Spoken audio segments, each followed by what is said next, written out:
We need some national ideas in America. You know, we had those ideas once. We built it around our defense of this country and our competition with the Soviet Union. We created research and development tax credits. We built a military-industrial complex. We built the best aerospace industry in the world. We went to the moon. Right here at the Johnson Space Center in Houston. We had ideas that we worked for as a nation. We can do that again. We can rebuild this country. We can have better medicine. We can have better infrastructure. We can have transportation. We built America as an oil-producing nation and an oil-consuming nation. Well, oil's running out. There's plenty of energy here. Let's build a new energy architecture. That's what D. Boone Pickens says, and I agree with him. Let's get to work. And let's don't forget that we've got to strengthen the foundations of this economy, too. We've got to get every child who wants to go to college and is capable of doing it into college, regardless of whether their mom and dad can pay for it or not. We need health insurance and health care for every single American, bar none. And I want to see America raise the minimum wage so that it is a living wage for every American. That's what we need in this country. I'll tell you another really bad idea. The idea that was brought to power in 2000 about dividing up America. It was a conscious effort to divide us. And it was done systematically, step by step. Imagine the idea that if you weren't a Republican, you weren't patriotic. I had to go around here 5 years ago and hold out that American flag and say, hey, a bunch of us who are Democrats fought for this country too. We're pretty patriotic.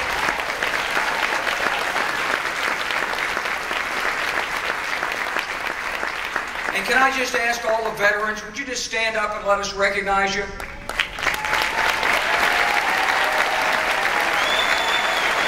You're darn right. Look at that. Thank you. By the way, Rick Noriega is one of us, too.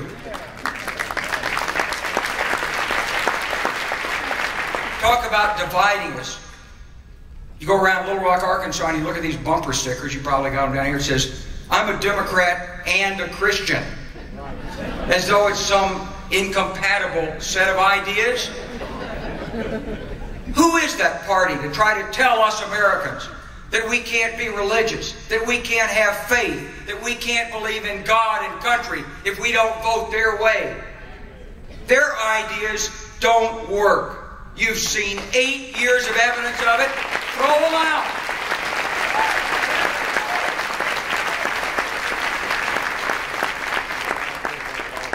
Ladies and gentlemen, that's just talk. Really. It's just talk. Look, Americans don't vote on the basis of speeches. They don't get their views from that. They don't get their views from the newspapers, most of them. Newspaper circulations is actually declining. And they don't even get their, well, they watch Fox News for entertainment purposes, not for information.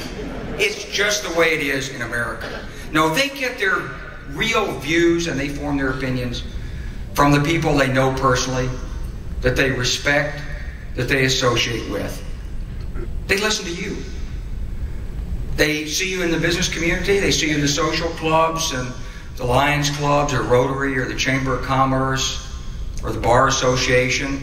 They see you at church, they see you at the country club or playing bingo at the church, and grocery store, little fragments of conversations.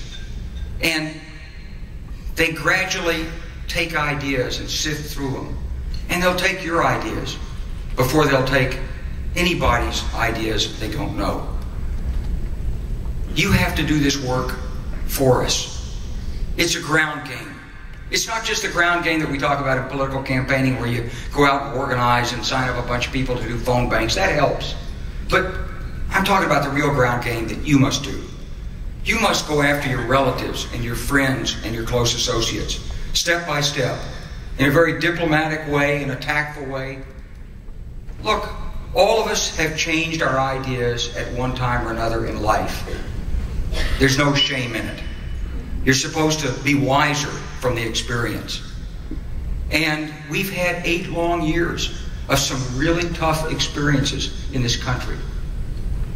I remember how it was in my home state of Arkansas when we sent the 39th Infantry Brigade of the Arkansas National Guard off to fight in Iraq. Some people thought, you know, there go our boys. It's kind of like a high school football, you know, Friday Night Lights. I mean, this is our team. They're well trained. They represent us. They come from our communities. We know them. We love them. They're going to go over there. They're fighting for America. They're going to keep everything safe and sound. They'll come home. And, you know, some of them will get banged up a little bit. We're going to pat them on the back, pat them on the rump if they don't do too well, or if they do, you know. And everything's going to be all right. Well, we lost about 20 people in that deployment. And our senators and congressmen went there, our governor. And I could feel opinion change because it's real. It's different. It's not Friday Night Lights. We're in a real fight for the heart and soul and future of America, for your children and grandchildren. It's a fight that's not just about people or a change of administration. It's about a change of a body of ideas. To be safe in the world, we have to make more friends than enemies. We have to use